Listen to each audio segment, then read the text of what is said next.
এই হচ্ছে AGT live 24/7। ये है एजीटी लाइव 24/7।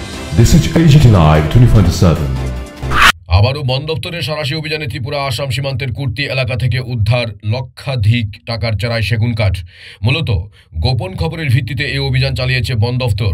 তবে এ কাণ্ডে কোনো ধরপাকড়ের খবর নেই। জানা গেছে উত্তর ত্রিপুরা জেলার বন দপ্তরের মহকুমা বন আধিকারিক সুপ্রিয় দেবনাথ, চুরাইবাড়ি বিট ইনচার্জ আশুতোষ মালাকার ও কদমতলা বিট ইনচার্জ অভিজিৎ দাস দলবল নিয়ে যৌথভাবে ত্রিপুরা আসাম সীমান্তের কুর্তি গ্রাম পঞ্চায়েতের কুর্তি মধ্য রাজনগর এলাকায় অভিযান চালান।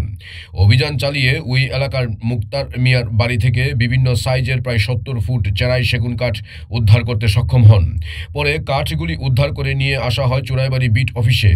এ মর্মে ধর্মনগর মহকুমার বন অধিকার নবারুন্দে জানান, গোপন খবরের ভিত্তিতে এই অভিযান চালিয়ে প্রায় লক্ষাধিক টাকার চেরাই সেগুন কাঠ উদ্ধার হয়েছে।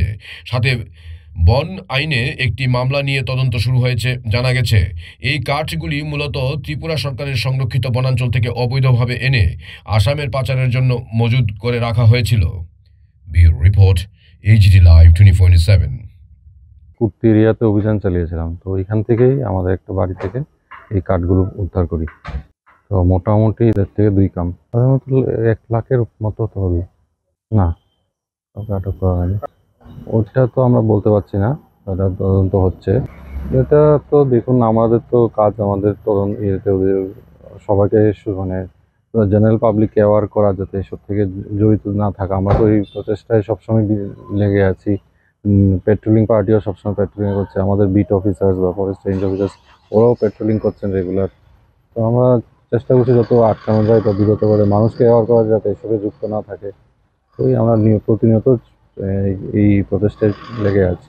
সবার কাছে আমাদের একটাই বক্তব্য, এরকম কাজ থেকে আপনারা জড়িত থাকবেন না। যদি এরকম কোনো খবর পান তাহলে আমাদেরকে আগে থেকে জানানোর চেষ্টা করবেন, যাতে আমরা এগুলো আটকাতে পারি।